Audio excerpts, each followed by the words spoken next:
isezerano cyangwa Imana yakubwiye kuyirindirira aho hantu uzahagwa. Najya ubwira ngo nuva I Mowabu ukinjira mu gihugu Imana yavuganye nawe, aho ngaho ntuzakirira umugisha, aho ngaho ntuzakirira urugo, aho ngaho ntuzakirira akazi kawe, aho ngaho ntuzakirira iterambere ryawe. Bya bindi byose byagutsikamiraga bizava ku buzima bwawe. Yesu agiye guhindura imbyino babyinnye. Barabyinnye kubera ko wari uri mu byago, babyina kubera ko wari uri mu makuba, babyina kubera ko wari uri mu ntambara, babyina kubera ko bari bakurwanyije bikemera, babyina kubera ko imitungo yawe yari igiye, babyina kubera ko wari wambaye ubusa, babyina kubera ko wari uri kurara, babyina desti efone ma ya sagro la stand difo ostasa. Barabyina kandi nukuri ko Imana bijya bishoboka, bijya bibashobokera ko batubyina hejuru, bijya bishoboka ko desti efo baduhindura igicibwa bakaduhindura intabwa. Ariko reka nkubwa duteraniye hano mu nzu yawe, niyo mpamvu twabyutse tubyuka dufite umugambi wo kuza kureba mu maso hawe. Uwiteka nyaguhora ku ngoma Imana, nyemera rero ubwiza bwawe bukomeze buganze, imbaraga ze zikomeze kugaragara kubw'ubuntu bwawe ndetse n'imbaraga zawe. Imana y'amahoro ibahe umugisha. Amen. Amen. Ndishimye maze igihe kinini ngera ahangaha.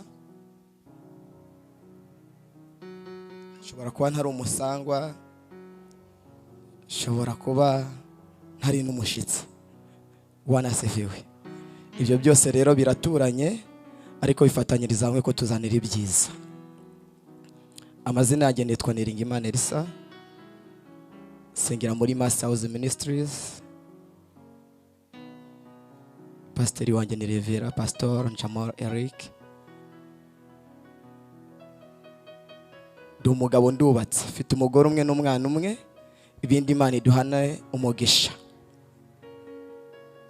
Ibyo ndumva bihagije. Hanyuma ndashimira ubuyobozi bw'itorero ikamba rya Karuvari bwangiriye icyizere bukanyemera kuza guhagarara imbere yabo. Reka tubasabe mubakomera amashi. Ndetse namwe mwese mwageze ahangaha, Imana y'amahoro ikomeze kubaha umugisha no kubagirira neza. Ntabwo ndi butinde ariko turaganira ku magambo y'Imana. Bwana asifiwe. Haleluya. Bariza umuntu kwegereye ngo mbese hari ahantu wari wava? Mubaze ngo hari ahantu wari wava? Bwana asifiwe.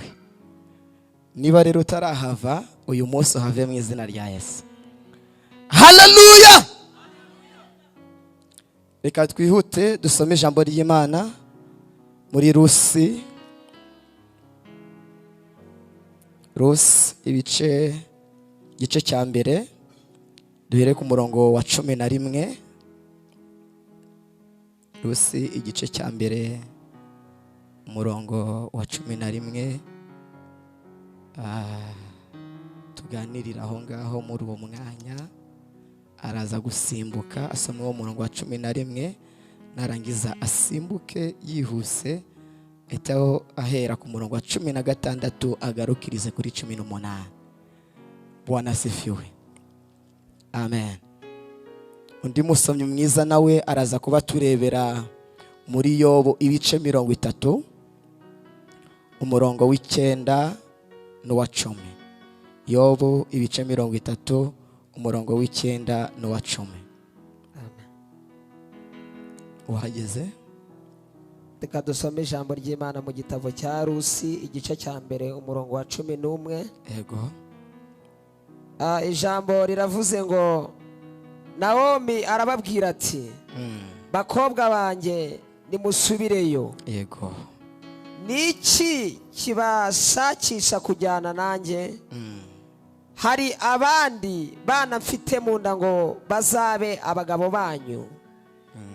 Dusimbuke dusoma uwa 16.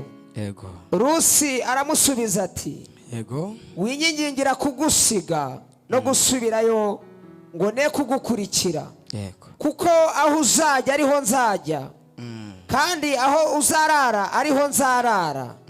ubwoko bwanjye nibwo buzaba ubwoko bwanjye. Yego. Imana yawe niyo izaba imana yanjye. Aho uzagwa niho nzagwa bahampambe. Nihagira ikintandukanya nawe atari urupfu, Uwiteka azabimpore ndetse bikabije. Yego. Abonye yuko amaramaje kujyana nawe, arorera kubimubwira. Twakire neza ijambo ry'Imana. Shimima. Wanasifiwe. Arundi wagezeho namubwiye niba atarahagera reka masome Yobu ibice 30 umurongo w'9 aravuze ngo noneho yego noneho mpindutse imbyino yabo nukuri ndi iciro ry'imigani yabo. Yego. Baranzinutswe baranyitaruye kandi ntibatinya kunshira mu maso. Amen. Amen. Hallelujah. Wanasifiwe. Amen. Ntacyo bitwaye niba ujye ufashwa siranse nabyo nta kibazo, ikirere cy'isi y'umwuka kirabyemera, ariko nuza koza no gufashwa ntacyo bitwaye ukumva haleluya kubyiganiramo, nta mategeko abihana. Hano twaje mu nzu y'Imana. Haleluya. Dusomye Bibiliya itubwiye amagambo akomeye, ndifuza kuza kuvuga ku ijambo rivuga ngo umuntu uri I Mowabu nta sezerano ry'amahoro agira. Bwana sefiwe. Umuntu uri I Mowabu nta sezerano ry'amahoro ajya abasha kugira ute kugira. Dusomye ijambo ry'Imana muri Rusi igice cya mbere umurongo wa 11 turamanuka tugera hasi, ariko reka dusubire inyuma gatoya. Iyo dusubiye inyuma gatoya tuza gusanga umugabo bita Elukana yarahagurukanye n'umugore we bita Naome. Bamaze guhaguruka bahagurukana n'abahungu be bose. Hari mu gihe gikomeye ubwo inzara yari iteye I Buyuda. Yesu nashimwe cyane.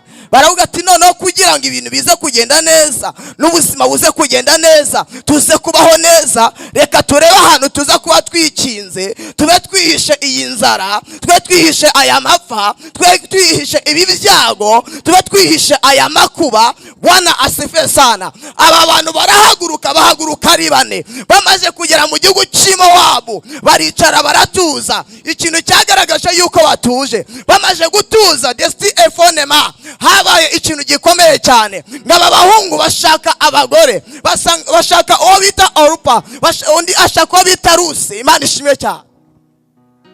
Ikintu ushaka kubwira ni iki? Hari ubuzima bwabayeho gutuma uhunga amakuba n'ibigeragezo byaho bene wanyu bari.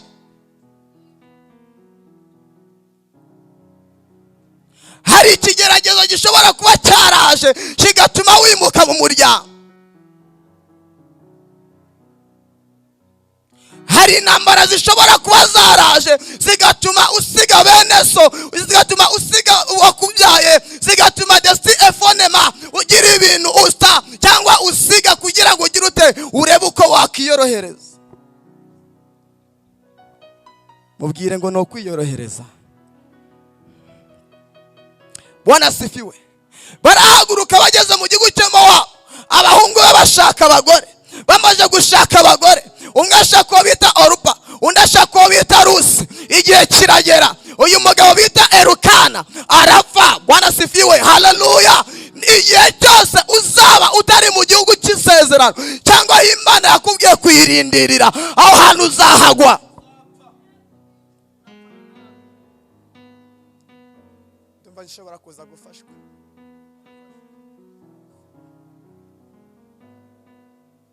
Hari abantu baguye ahantu kubera atariho Imana yavuganye nabo. Hari ahantu desti enema yasa ugera byanga byakunda, ikibazo kikaza n'ikindi kikaza, amakuba kiyongeranya, elebo destasani mago, ikizabikumenyesha uzasimburanwa n'ibintu bibiri: agahinda n'umubabaro. Haleluya. Uyu mugore agira agahinda gakomeye kuko umugabo yarapfuye. Akiri kubara iyo nkuru yuko umugabo yapfuye, yumva ngo n'abahungu be bagize ute barapfuye. Imana ishimwe cyane. Aba bahungu bamaze gupfa, ariko bapfa basize bakazana babiri. tuzamure Yesu icyubahiro. Bapfa basigaje bake abakazana babiri babasigira uyu mugore. Imana ishimwe cyane. Haleluya. Uyu mugore aravuga ati rero hano nari mari kubera ko nari mfite umugabo, none umugabo wanjye yarapfuye. Imana ishimwe cyane. Arakomeza araba kubera ko yarafite abahungu babiri. Aravuga ati none abahungu banjye nabo bagize ute barapfuye. None ndakomeza kuba muri iki gihugu gute? None ndakomeza kuganira n'ababa muri iki gihugu gute? Icyambere abagore ntabwo bemerwaga mu gihe cya kera. Kabiri nta jambo bagiraga. Gatatu desti efonema babacaga amazi. Haleluya. Aravuga ati noneho nta kindi kintu usigaje, nta kindi kintu ntegereje, nta kindi kintu cyo gukora. Reka fata urugendo, reka maguruke, subira aho Imana yavuganiye nanjye, subira mu isezerano, subira ahandi Imana iturindira. Hari ahantu uzagera Imana ikahakurindira, hari ahantu uzaba kabona amaboko y'Imana kubera ko ari Imana avuganye nawe.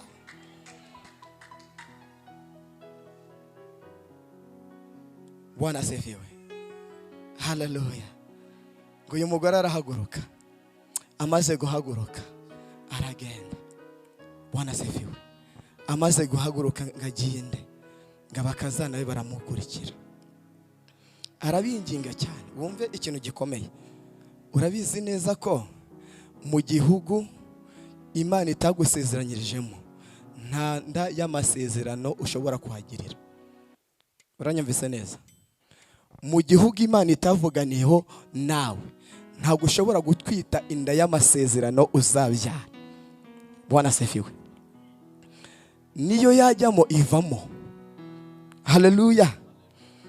Arabinginga arababwira ati rero murabona ndashaje, ndakuze, sifite n'umugabo.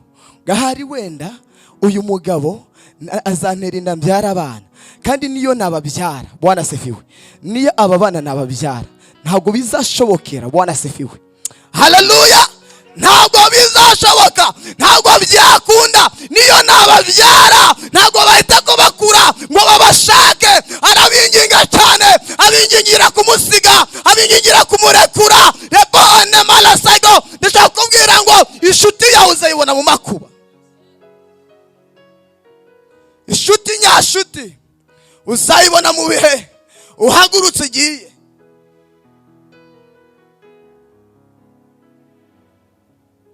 Arabinginga. Amaze kubinginga havamwe umwe witwa Orupa. Aravuga ati noneho aramusezera agira ute aragenda. Uwo reka tureke kumutindaho kuko na Bibiliya ntiyigeze imutindaho. Bwana asifiwe. Haleluya. Ariko niba ufite isezerano kandi ukaba umaramaje, ukaba desti efonema, ukaba ukiri kumwe n'uw'Imana yaguhaye. Haleluya. Ibitabo bizakwandikaho, inkuru zizakwandikaho, abapastora bazakuvuga, abantu bazagushima, bazavuga ko uri umuntu mwiza. Ariko niba utari kumwe n'uw'Imana yaguteretse uruhande ntabwo tuzakuvuga. Bwana asifiwe. Umuntu ukubwira ngo aragukunda, agukundira ibyo ufite. Udafite ntiyagukunda. Amen. Ariko si bose, hari n'abadukunda tudafite. Haleluya.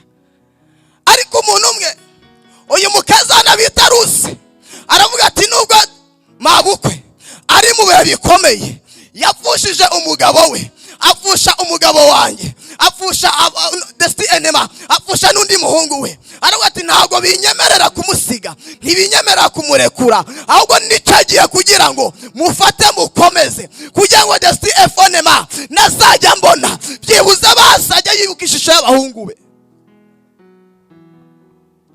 Aramubwira ati aho uzagwa niho nzagwa, aho uzajya niho nzajya, aho uzarara niho nzarara, icyo uzarya nicyo uzarya. Mbese nawe ufite inshuti ngiyo. Haleluya. haleluya, haleluya. I Mowabu rero bakora urugendo rukomeye, baravuga ati iki gihugu nta sezerano tugifitemo, baravuga aha hantu ntabwo dushobora guhinga tweze, ntabwo aha hantu dushobora kuhadepoza akazi byemere, kuko ntabwo ari ahacu, ntabwo ari aho twasezeranyijwe, ntabwo ari aho twabwiwe, ahubwo mwiriye guhaguruka nkajya mu gihugu cy'isezerano, aho Imana ishaka, aho yavuganiye nanjye, aho yaganiriye nanjye, shando ekostasa, aho yambwiriye ngo nzakugirira neza, nzagukomeza, nzagendana nawe, nzabana nawe, pela sandorego, nzaguhindura udasanzwe.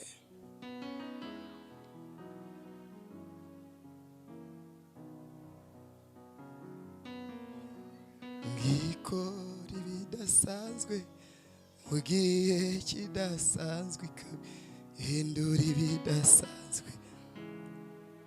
Barahaguruka, ahagurukana na Rusi. Imana ishimwe cyane. Mbese nawe ufite uwo muri komatana muri uru rugendo? Mbese umatanye na Yesu? Mbese uramushaka? Oh haleluya, oh haleluya.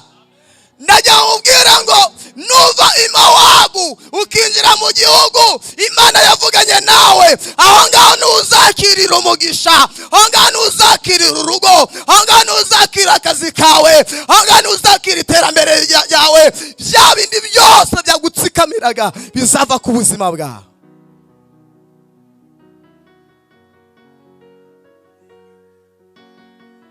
Tuzamuririye icyubahiro. Haleluya. Nanone twasomye amagambo meza. Umugabo w'intwari ukomeye cyane, umugabo witwa Yobu. Bwana asifiwe. Ntabwo ndi bubatindire. Haleluya. Uyu mugabo yarwanye urugamba rukomeye.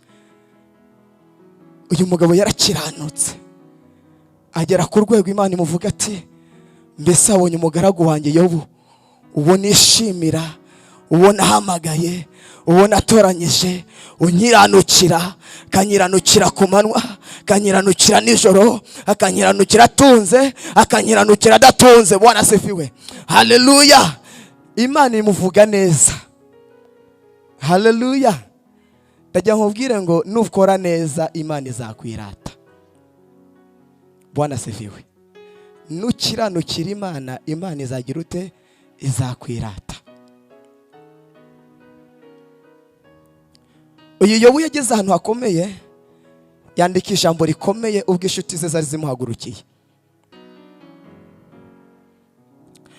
Aravuga ngo dore amaso yanjye yabonye ibyo byose, ugutwi kwanjye kwarabyumvise, ndabimenya, ibyo muzi nanjye ndabizi, kandi nimundusha kubimenya.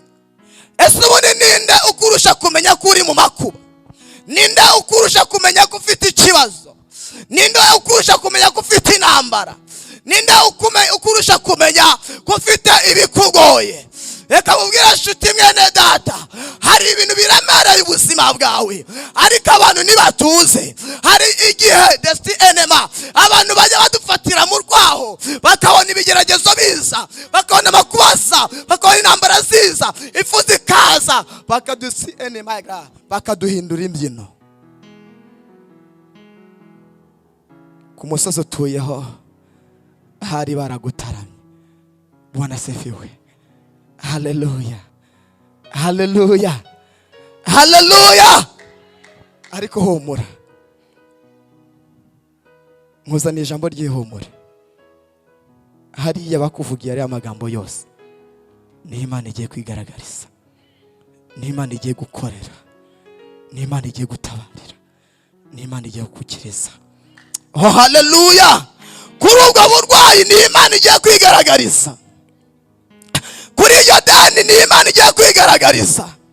Bareka babiririmbe, bareke babibyine, reka babicurange muri karitiye, kuko ni igihe cyabo. Ariko ndafite amakuru meza, hari igihe cy'Imana kigiye gusohora ku buzima bwawe, ubwo Yesu agiye gukora ibikomeye, ubwo Yesu agiye kuhanyura, ubwo Yesu agiye kuzana ubutabazi.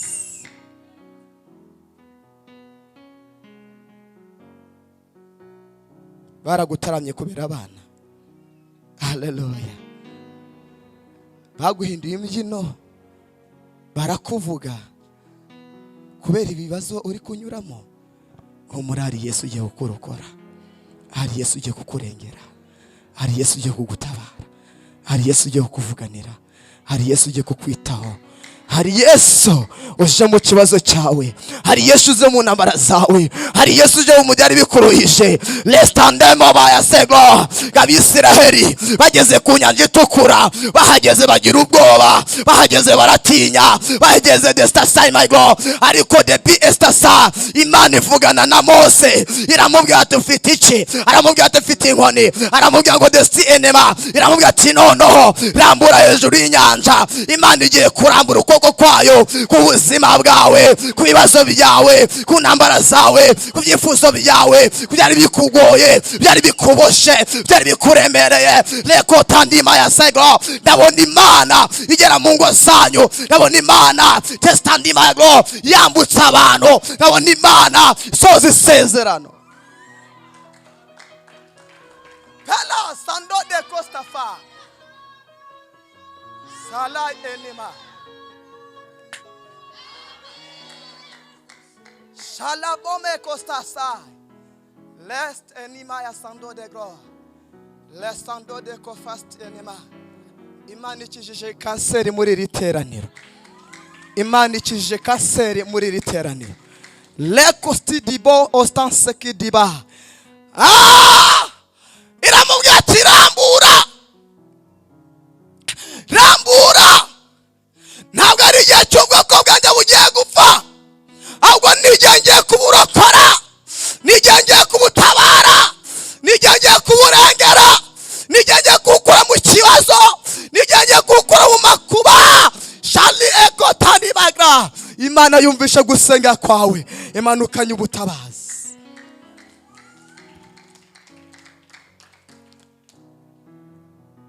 Ndumva ntagiye gufashwa. Wariganyijwe akazi igihe kirekire, zamura amaboko kakire. Sala fo benegro sando de fostasa shala kostifo sandi divo de bayasa. Imana icingwa imiryango y'akazi. Shali efone maya sande de gro le posta fast ema jenema kostafo le estandima. Imana ikije indwara y'umugongo muri aya materaniro. Shala kofest enima rans ekotandi divonema sha ekostafo. Umbo wagiraga ubwoba, Imana ikuyeho ubwoba ku buzima bwawe. Shal ekostafo tandi difost ekostasa tandi enema yaga. Imana inyeretse umuntu ujye ugera mu bicuku bya nijoro hakaza ibintu bikamuniga. Numvise ijwi rimbwira ngo uhere no Mose. Imana ikubohoye izo mbaraga zagutsikамiraga desti efonema. Mu kuryama kwawe ukumva hari ibintu bigutsikamiye, kubyuka bikaba ikibazo. Ndetse desti enema ya sa ikimenyetso Imana yampaye. Sha eleko standima yaga. Iyo uryamye uhumeka nabi, shandi di fosta saiga. Imana ivuganye nanjye, icyo kibazo igikuye ku buzima bwawe, kukizanye kukurengera. Pela safonema.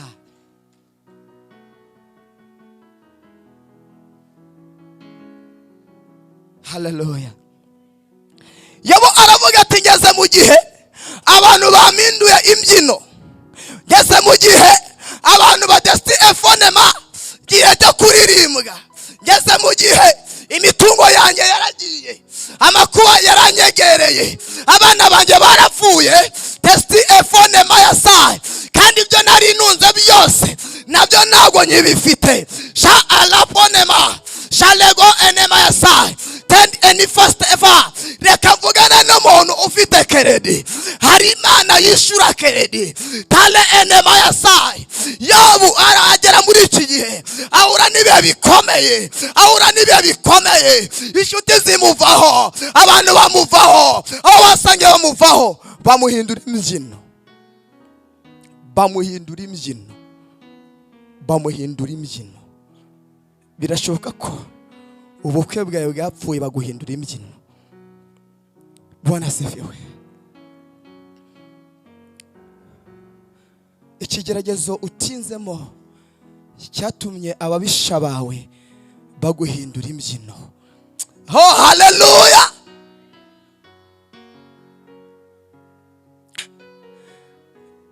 Mera mugenzi wawe ikiganza umubwire ngo imbyino babyinye bavuga ngo uratsinzwe, bagiye kongera babyine imbyino bavuga ngo Yesu yaranesheje ku buzima bwawe.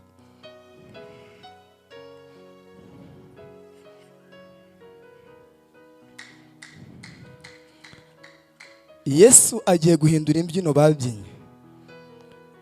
Barabyinye kubera ko wari uri mu byago, babyina kubera ko wari uri mu makuba, babyina kubera ko wari uri mu ntambara, babyina kubera ko bari bakurwanyije bikemera, babyina kubera ko imitungo yawe yari igiye, babyina kubera ko wari wambaye ubusa, babyina kubera ko wari uri kurara, babyina desti efonema ya sagro la stand difo ostasa. Barabyina kandi nukuri ko Imana bijya bishoboka, bijya bibashobokera ko batubyina hejuru, bijya bishoboka ko desti efo baduhindura igicibwa bakaduhindura intabwa. Ariko reka nkubwire, hari Imana y'amahoro, hari Imana ikomeye, hari Imana itabara, ije guhindura imbyino babyinye ku buzima bwawe, ije gukora igisebo, ije gukora igisuzuguriro. Yavuze ngo iki muri Yesaya 45, yavuze ngo nzakujya imbere ataringane maringanize, zamenaguriza ugeze imiringa n'ibintu by'ibyuma zabicamo kabiri. Hari ibintu Imana igiye gucamo kabiri bikamenyekana kiri mu ruhande rwawe.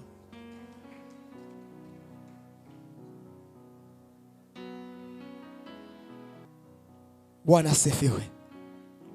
Haleluya. Bafashe igihe cyo kukuvuga nabi, bazafata n'igihe cyo kwisobanura. Ntugire ikibazo, umwanya bafashe bakuvuga nabi bazafata n'umwanya wo kwisobanura. Bavuga ati no kuri tubabarire, nubwo buryo utatubonaga ariko twaragusengeraga. Bwana asifiwe. Haleluya. Ntabwo bagufashije mu rugendo, humura bazakubwira ati burya no gutatubonaga ariko mu buryo bw'umwuka twari tuhari. Nokuri. Amen. Abo ngabo rero uzabasekere, uzabagaburire, uzabambike. Bwana asifiwe, kugira ngo Imana izakomeze yuzuze ibigega byawe. Haleluya. Rusi na Nawome bava I Mowabu berekeza ibiyuda mu gihugu cy'isezerano. Haleluya.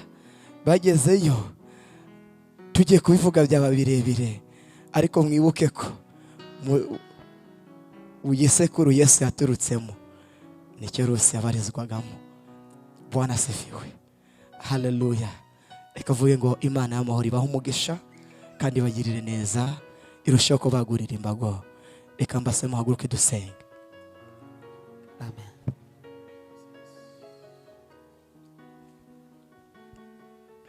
Nizere ko tari kuri recordinga, ndasoje. Bwana asifiwe. Zose imbaraga zose z'abademoni ibyajyaniraga mu nda zabo byose turabikuraho mu izina rya Yesu Kristo Nazareti. Rikabakire gukira kandi bakire guhembuka kubw'imbaraga ndetse n'imirimo yawe. Amen.